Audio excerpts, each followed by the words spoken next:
Bé, en primer lloc, des d'Iniciativa el que creiem és que aquesta remodelació el que demostra és tenir molt poca sensibilitat social.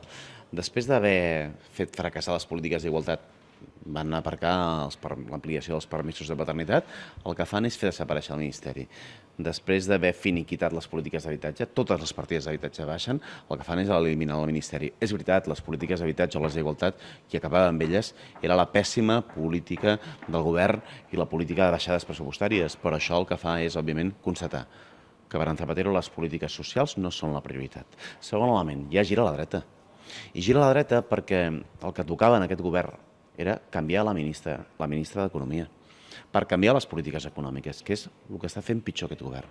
Unes pèssimes polítiques econòmiques injustes i només polítiques econòmiques que no serveixen per sortir de la crisi. Però, en canvi, no és la ministra que treuen, és la ministra que es consolida.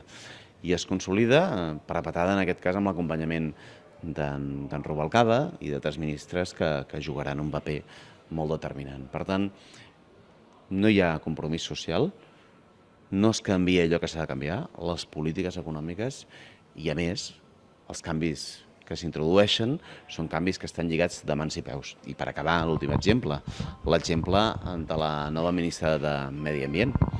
La nova ministra de Medi Ambient té un problema. Totes les partides de medi ambient baixen del 30 al 40%. Totes.